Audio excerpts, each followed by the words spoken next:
Bapa di surga, kami mohon kehadiran-Mu Tuhan ketika kami membuka hati untuk merenungkan sebagian daripada firman-Mu. Kami selalu bersyukur Tuhan, Engkau masih memberi kami kesempatan, napas kehidupan untuk boleh sama-sama merenungkan firman-Mu. Kami mohon Tuhan firman-Mu hari ini boleh memberikan kami pencerahan bagaimana kami hidup sebagai umat percaya, bagaimana hidup kami boleh berkenan dan menyukakan hati Tuhan. Bapa di surga, kami serahkan semua jemaat, seberapapun yang hadir, biarlah Tuhan berkati kami semuanya, sehingga kami tidak sia-sia pulang, dan kami akan pulang dengan berkat firman-Mu. Terima kasih Tuhan untuk jemaat yang tidak sempat hadir, yang ada di luar kota, yang sedang berobat. Kami mohon Tuhan, Engkau tetap sertai mereka dalam segala kebutuhan mereka. Biarlah Tuhan, kami serahkan seluruh doa kami ini di dalam tangan-Mu. Di dalam Yesus Kristus kami berdoa. Amin. Shalom. Jemaat yang saya kasihi di dalam Yesus Kristus, firman Tuhan hari ini pada kita sesuai dengan almanak gereja terdapat di dalam Yohanes pasal 15 ayat ke-9 hingga ayat ke-17.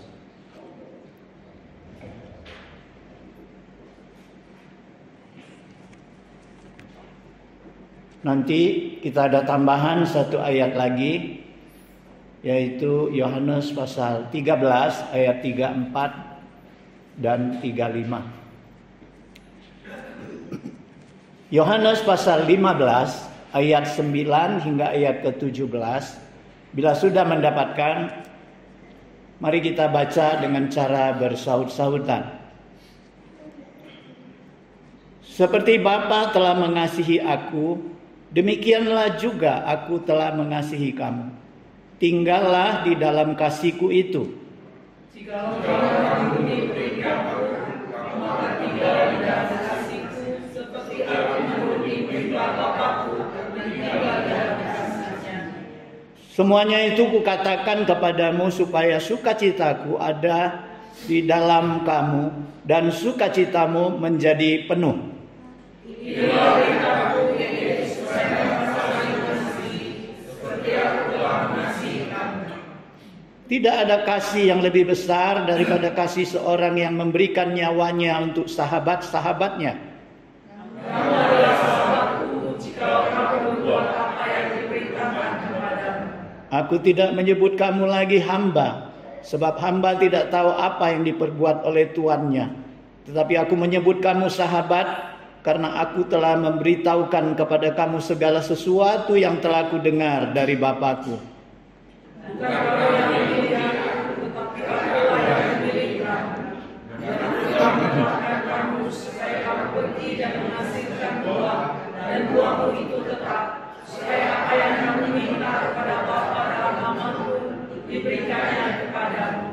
Inilah perintahku kepadamu, kasihilah seorang akan yang lain.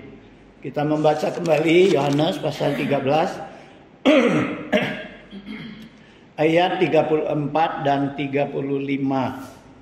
Yohanes pasal 13 ayat 34 dan 35. Kita baca bersama-sama.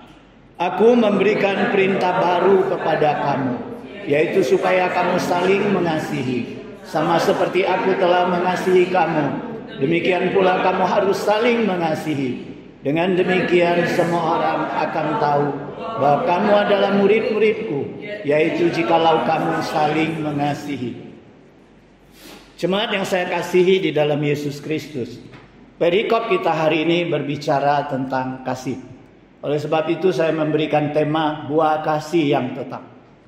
Saudara sekalian, perintah Yesus tentang saling mengasihi ini diberikan Yesus menjelang dia akan berpisah dengan murid-muridnya dan kembali ke sorga. Yesus mengetahui persis bahwa murid-muridnya mempunyai persaingan yang tersembunyi.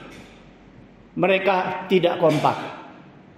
Kesatuan mereka, kasih mereka sesama mereka mengkhawatirkan hati Yesus. Oleh sebab itu, Yesus di dalam doa syafaatnya untuk murid-muridnya menekankan, hendaklah kamu bersatu seperti aku bersatu dengan Bapakku. Hendaklah kamu juga bersatu di dalam kami, di dalam aku dan Bapakku. Nah, Yesus juga menekankan, bahkan memberikan suatu perintah yang baru. Hendaklah kamu saling mengasihi. Kalau kita baca dalam ayat 34, 35, hanya 2 ayat. Yesus sebutkan saling mengasihi sampai 3 kali. Saudara sekalian, belum lagi pada pasal ke-15 ini. Yesus kembali menekankan, aku memerintahkan kepada kamu untuk saling mengasihi.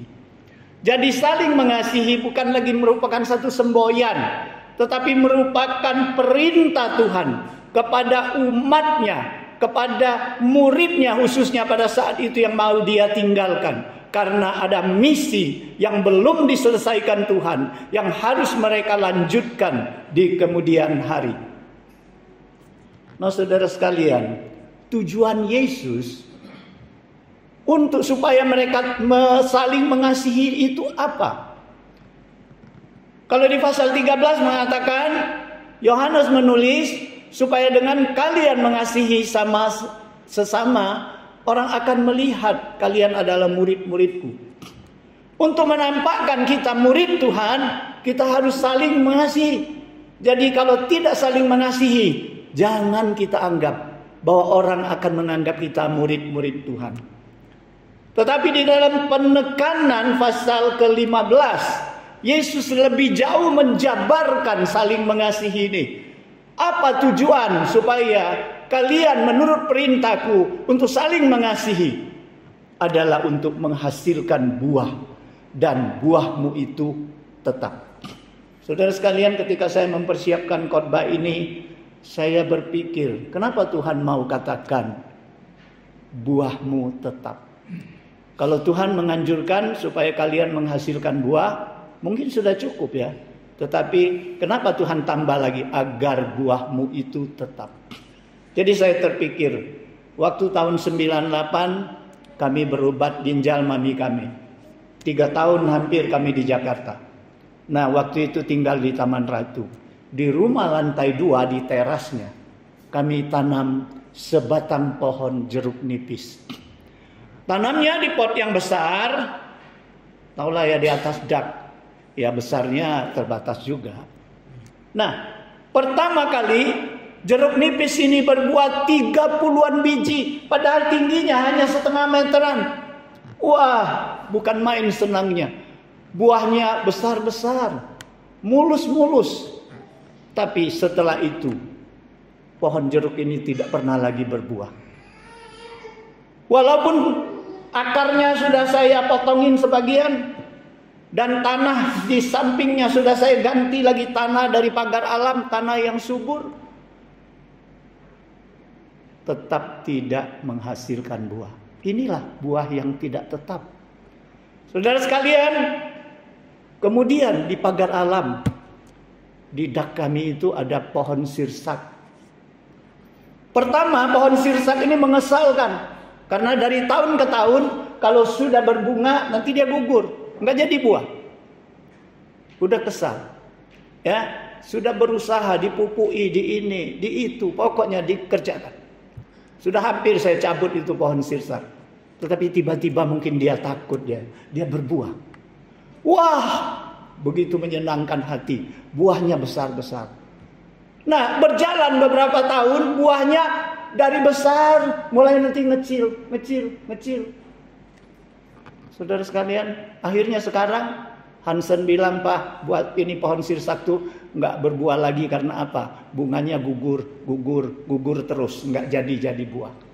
Ini berbuah tidak tetap karena buahnya kadang besar dan makin kecil, kemudian tidak lagi berbuah, dari tidak berbuah, kemudian mengecil, kemudian hilang.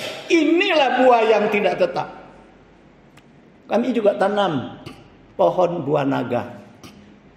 Waduh, buah naga ini durinya banyak, panjang lagi. Bertahun-tahun, beberapa bulan hanya hasil 2 buahnya. Nanti 3. Tiba-tiba beberapa bulan yang lalu hasilnya sampai puluhan biji. Saudara sekalian, ini berbuah tidak tetap. Kami juga tanam markisa di atas. Markisa ini lain. Dari tahun ke tahun buahnya tetap banyak. Saking banyaknya daunnya, saking lebatnya. Kalau angin deras atau hujan, bergugurlah buah-buah yang sudah matang yang tidak sempat kami putir. Satu hari bisa puluhan buah kami kumpulkan. Saya pikir ini buah yang tetap. Nah saudara sekalian, ketika Yesus katakan supaya kamu menghasilkan buah, supaya buahmu itu tetap, inilah yang mau Yesus tekankan kepada muridnya. Dengan kalian saling mengasihi, maka kalian akan menghasilkan buah kasih. Dan buah kasih itu hendaklah tetap stabil. Jangan kadang berbuah, kadang tidak. Kadang buahnya besar, kadang buahnya kecil. Kadang buahnya manis, kadang buahnya asam. Saudara sekalian, kemauan Tuhan adalah supaya melalui saling mengasihi ini, kalian dapat menghasilkan buah. Dan buah itu tetap stabil dan bermutu. Inilah yang dikatakan minggu yang lalu. Yesus katakan, aku adalah pokok anggur, kamu adalah ranting-rantingnya. Dan kalau ranting itu dipangkas, dibersihkan, dia akan menghasilkan, supaya dia menghasilkan buah yang lebat dan mutunya baik. Saudara sekalian, Yesus mengawali perikop kita hari ini dengan perkataan, aku mengasihi kamu seperti Bapakku mengasihi aku. Yesus katakan, aku mengasihi kamu seperti Bapakku mengasihi aku. Kenapa Yesus tidak katakan aku mengasihi kamu? Kenapa Yesus memberikan contoh seperti Bapakku mengasihi aku? Seperti apa sih Allah Bapa mengasihi Yesus? Jadi saya renungkan, seperti apa sih Allah Bapa itu mengasihi Yesus? Kita lihat waktu Yesus dibaptis. Setelah dibaptis, turunlah, langit terbuka, turun Roh Kudus seperti burung merpati. Dan di situ ada suara mengatakan, inilah anakku yang kukasihi, kepadanyalah aku berkenan. Saudara sekalian, ketika Yesus dimuliakan di atas gunung, disaksikan 3 muridnya. Ketika awan telah menghilangkan Musa dan Elia, ketika hanya Yesus seorang di sana, langit terbuka dan ada suara Tuhan di sini. Inilah anakku yang kukasihi, kepadanya aku berkenan, dengarkanlah dia. Saudara sekalian, Yesus dikasihi oleh Bapaknya karena dia memang layak menerima kasih daripada Bapaknya. Karena dia adalah anak yang dia kasihi, karena dia tidak ada dosa di dalam dirinya. Bagaimana dengan kita manusia di hadapan Tuhan? Sejak manusia berdosa, kita semuanya tidak layak di dalam Tuhan. Kita tidak layak berdiri di hadapan Tuhan membanggakan diri. Tetapi Tuhan mengasihi kita. Tuhan melayakkan kita dengan kasih seperti Bapa mengasihi dia. Saudara sekalian, dapat enggak kita bayangkan betapa kasihnya, betapa besarnya kasih Tuhan itu kepada orang yang tidak layak seperti kita. Dia mengasihi kita seperti Bapa mengasihi dia, yang memang dia layak terima kasih itu. Selayak apa sih saudara sekalian? Yesus selanjutnya mengatakan apa? Bukan kamu memilih aku, tetapi aku yang memilih kamu. Aku angkat kamu tidak lagi sebagai hamba. Aku tidak anggap kamu sebagai hamba. Aku angkat kamu menjadi sahabat-sahabatku. Saudara sekalian, bukan itu saja kasih Tuhan kepada kita. Dari seorang hamba dosa, dia angkat menjadi sahabat-sahabatnya. Dan dia menyerahkan kasihnya yang terbesar. Karena Yesus katakan apa? Tidak ada kasih yang lebih besar kalau seorang mengorbankan nyawanya untuk sahabatnya. Saudara sekalian, Yesus sudah lakukan itu. Untuk kita orang yang tidak layak, Yesus turun memilih kita. Yesus angkat derajat kita dari hamba jadi sahabat. Yesus korbankan nyawanya untuk kita. Suatu kasih yang tidak ada bandingnya. Saudara sekalian, Yesus mau jelaskan, kalau kamu mau saling mengasihi, yang pertama, kamu harus menyadari bahwa kamu terlebih dahulu sudah menerima kasih Tuhan yang besar. Jangan bangga kalau aku bisa mengasihi orang lain, karena aku harus tahu, sebelumnya aku sudah menerima kasih yang luar biasa daripada Tuhan. Sebelumnya aku sudah ditebus oleh Tuhan dari keharusan kebinasaan, mendapatkan hidup yang kekal. Dari seorang hamba diangkat menjadi sahabat akrab. Saudara sekalian, Yesus bukan hanya menyatakan, mengingatkan kepada muridnya bahwa seperti Bapa mengasihi aku sudah mengasihi kamu. Tetapi Yesus panggil mereka, hiduplah di dalam kasih-Ku. Hiduplah di dalam kasih-Ku, supaya kamu boleh menikmati kasih-Ku. Bukan saja menikmati kasih-Ku, tetapi di dalam hidup kasih itu kamu boleh memiliki kasih itu. Bagaimana caranya kita hidup di dalam kasih Tuhan? Saudara sekalian, turutlah perintah-Ku seperti aku turut perintah Bapa-Ku. Kembali Yesus memberikan contoh bagaimana dia menurut perintah Bapaknya. Seharusnya kamu juga menurut perintah-Ku seperti itu. Saudara sekalian, coba kita bayangkan bagaimana Yesus turut perintah Bapaknya. Yesus disuruh turun ke dunia. Anak Allah disuruh turun ke dunia menjadi manusia. Yesus turun. Kemudian Yesus memberitakan Injil. Yesus turun. Kemudian Yesus melakukan mujizat, tunjukkan kuasa Allah, memberitakan Injil. Yesus turut. Ini rencana Allah, ini perintah Allah yang harus dia jalankan. Tetapi ketika di Getsemani, kita tahu Yesus bagaimana goncang jiwanya. Kemanusiaan dia goncang. Dia berdoa, hatiku sedih seperti mau mati saja. Tuhan, kalau boleh cawan ini berlalu daripadaku. Rasanya aku tidak sanggup mati di atas kayu salib. Aku tidak sanggup menderita cacian, hinaan, siksaan dari manusia. Saudara sekalian, tapi bagaimana Yesus turut perintah Tuhan? Yesus abaikan semuanya itu dan Yesus katakan, Tuhan, bila itu kehendak-Mu, biarlah jadilah kehendak-Mu, jangan kehendak-Ku. Nah saudara sekalian, kepatuhan seperti inilah terhadap perintah Allah. Yesus tekankan kepada murid-muridnya, kamu turutlah perintah Aku seperti Aku sudah turut perintah Bapa-Ku. Saudara sekalian, coba kita tanya, ada nggak perintah Tuhan yang tidak bisa kita turuti? Ada tak perintah Tuhan yang sangat sulit sehingga kita bilang, Tuhan maaf aku belum sanggup menurut perintah-Mu ini? Ada enggak saudara sekalian? Kalau masih ada, kita belum menurut perintah Yesus seperti Yesus turut perintah Allah. Yang paling sulit apa? Perintah Allah memaafkan orang, mengampuni orang. Yang paling sulit apa? Mengasihi musuhmu, mendoakan orang yang menganiaya kamu. Itu paling sulit. Kita harus jujur.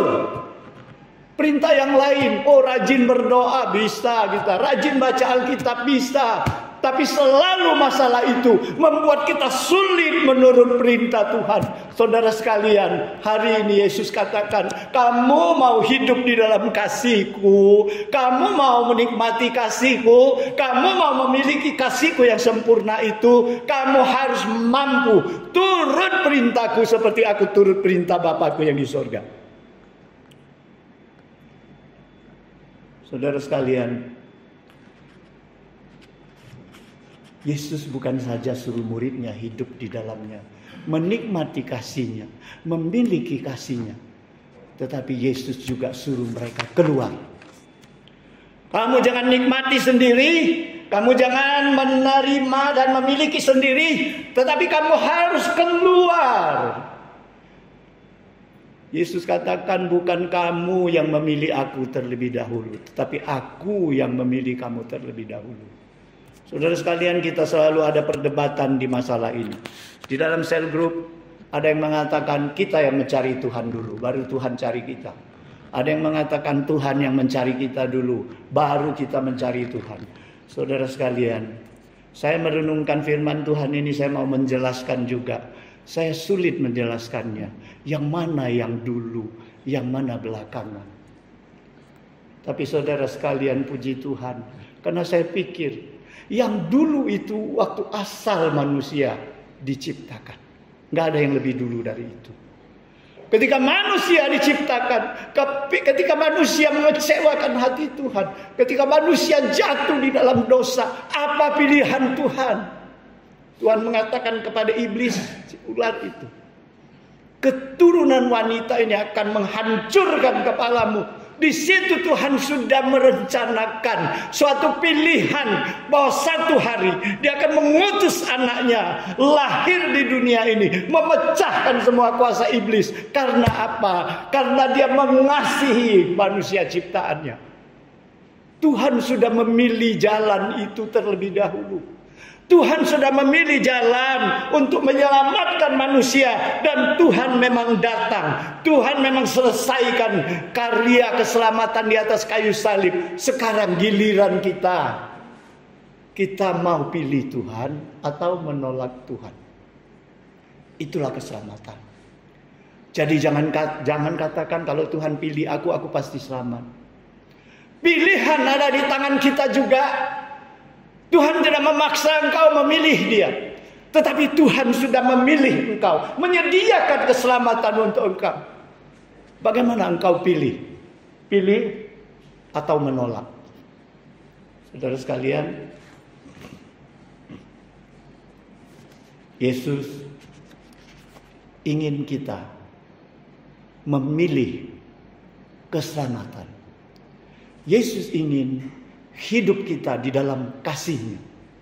Yesus bukan saja ingin kita menikmati kasih, tapi Yesus mau kita menerapkan kasih itu di dalam kehidupan kita. Agar kita menghasilkan buah. Agar kita menghasilkan buah yang tetap, yang stabil. Karena apa Yesus katakan? Hanya dengan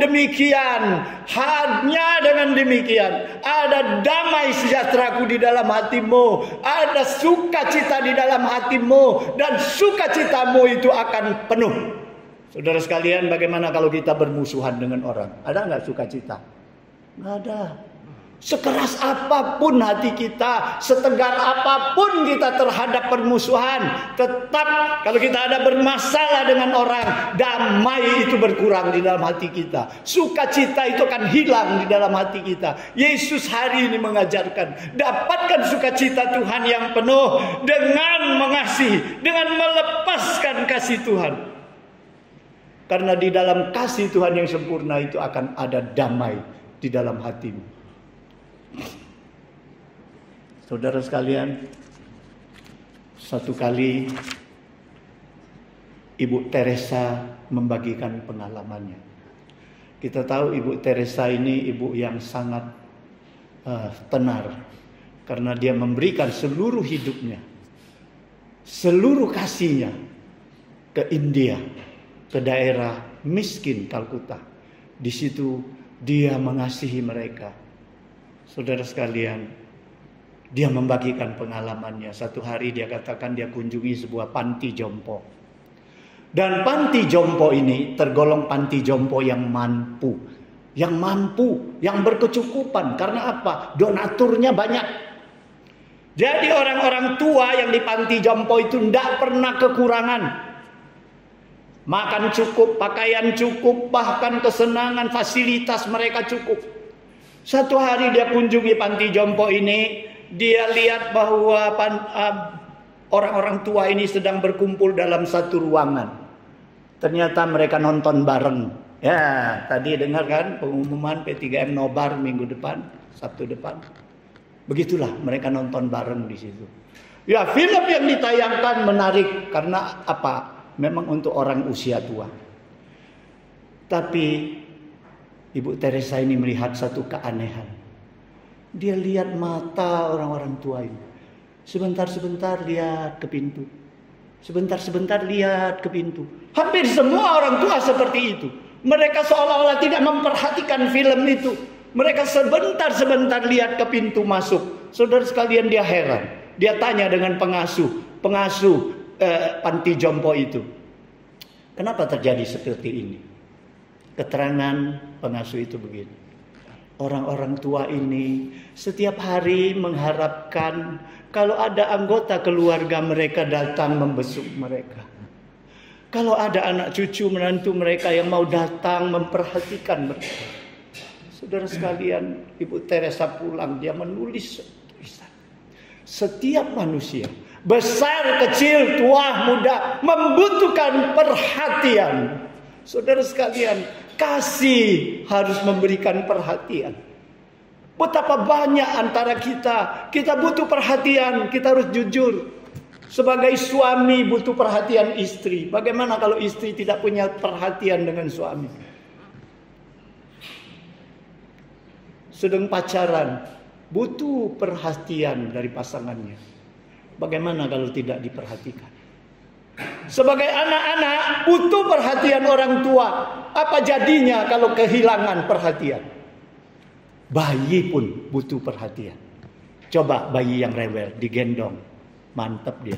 Ditinggalkan, nangis dia. Dia nggak bisa ngomong, tapi dia butuh perhatian. Dia butuh perhatian, bukan itu saja. Dia butuh kasih, kata Ibu Teresa. Perhatian harus berbareng dengan kasih. Oleh sebab itu, ketika Yesus memberikan perintah, kamu harus saling mengasihi. Berarti Yesus mau kita lakukan. Kita harus memperhatikan orang yang ada di sekitar kita. Berilah perhatian. Tetapi betapa miskinnya orang-orang yang mau memberikan perhatian. Betapa banyaknya orang yang mau diperhatikan, tapi nggak mau memberikan perhatian. Di gereja bisa terjadi seperti ini. Jemaat hanya butuh dilayani, diperhatikan. Nggak diperhatikan ngoceh, mengeluh, bersungut-sungut. Tapi coba tanya, seberapa banyak dia perhatikan gerejanya? Seberapa banyak dia memperhatikan orang yang dia tuntut memperhatikan dia? Saudara sekalian, kasih membutuhkan memberikan perhatian. Ini syarat utama. Kemudian ada dua saudara kakak beradik. Mereka ini sama-sama mengelola perkebunan warisan orang tuanya. Rumah mereka tinggal di kiri kanan dari ladang itu. Mereka diberi warisan oleh ayahnya sebuah ladang untuk mereka kelola bersama-sama. Satu, yang adik ini masih lajang. Satu, sudah berkeluarga sang kakak ini dan mempunyai anak. Saudara sekalian, setiap kali hasil daripada ladang itu mereka bagi rata. Sama baginya. Jadi sang adik berpikir, jadi pikiran dia. Dia pikir, kakakku ini pengeluarannya lebih banyak dari aku. Dia sudah punya istri, dia punya anak. Anaknya mau sekolah. Anaknya sakit mau berobat. Mau uang. Sedangkan aku ini masih bujangan. Aku ini masih lajang. Pengeluaran aku sedikit. Kok ini hasilnya dibagi rata, rasanya nggak enak. Dia kasihan dengan abangnya. Jadi setiap kali kalau sudah hasil dibagi, secara diam-diam sang adik ini memilih waktu malam, tengah malam, kadang-kadang fajar, nggak tentu. Dia pikullah sekarung gandum. Dia datang diam-diam ke rumah abangnya. Dia masukkan ke dalam lumbung abangnya. Saudara sekalian, tahu nggak, abangnya juga berpikir ternyata, adikku kasihan nggak ada orang yang ngurusin dia. Kalau aku ada istri, ada anak, dia nggak ada hiburan. Dia seringkali keluar, dia makan harus keluar, masak sendiri dia bosen. Tahulah kalau makan di luar pasti lebih mahal daripada masak di rumah sendiri. Jadi pengeluar uang tidak dapat dikontrol, sehingga pastilah dia butuh lebih banyak biaya. Kasihan. jadi secara diam-diam juga kakaknya ini. Kalau sudah bagian hasil, dia pilih waktu tengah malam atau fajar, dia bawa sekarung gandum dan dia diam-diam letakkan di dalam lumbung adiknya. Saudara sekalian, bertahun-tahun lewat. Kedua saudara ini heran. Bukankah kami tiap tahun, tiap kali hasil di gudang kurang sekarung gandum, tapi ternyata nggak berkurang, cukup. Mereka heran. Adiknya heran, abangnya heran.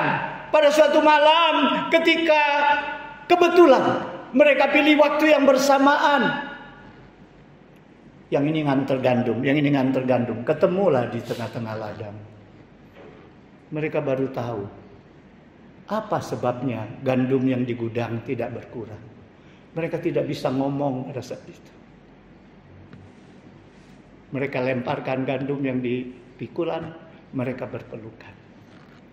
Saudara sekalian, kasih telah mengakibatkan keharmonisan.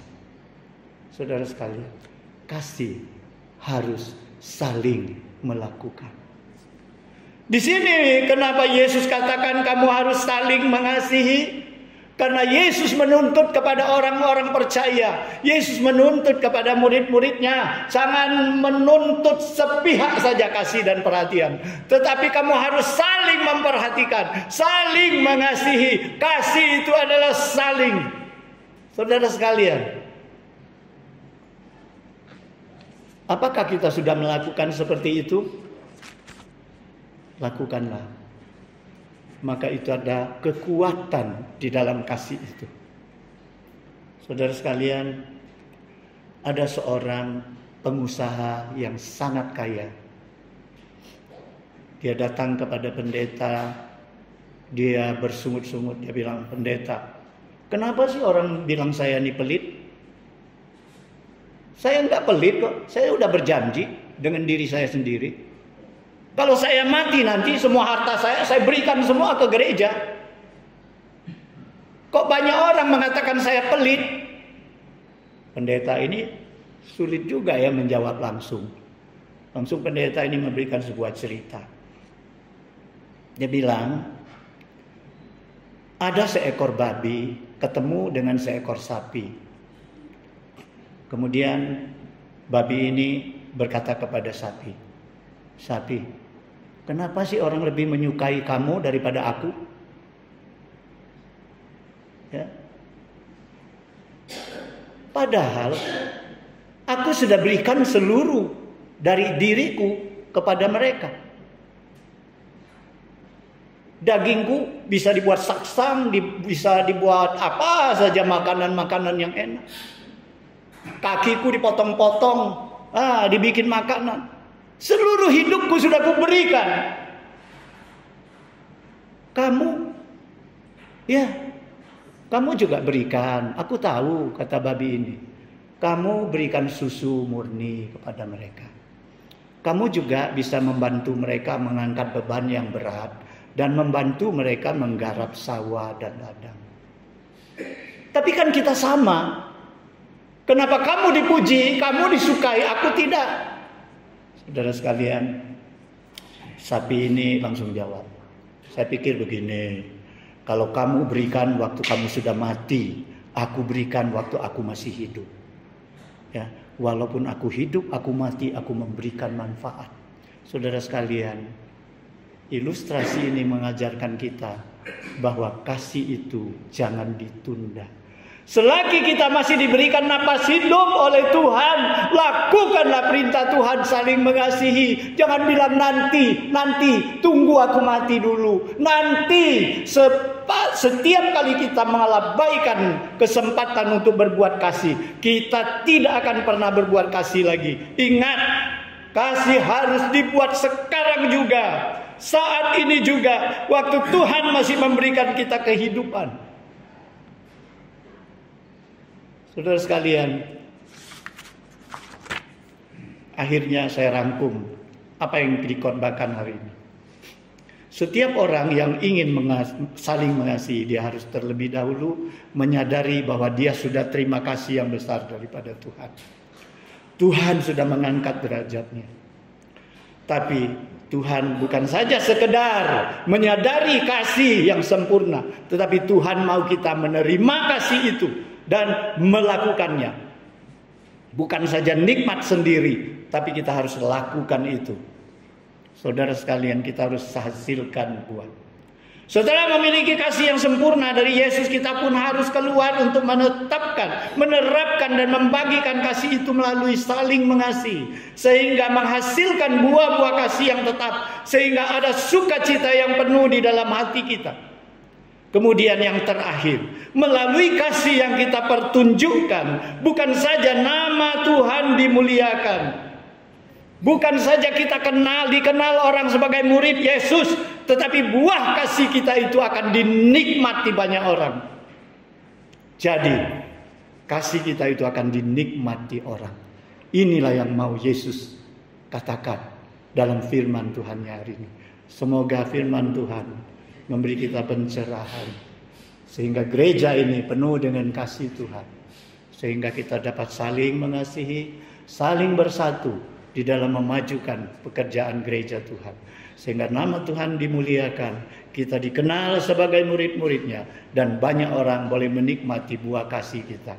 Terima kasih. Mari kita berdoa.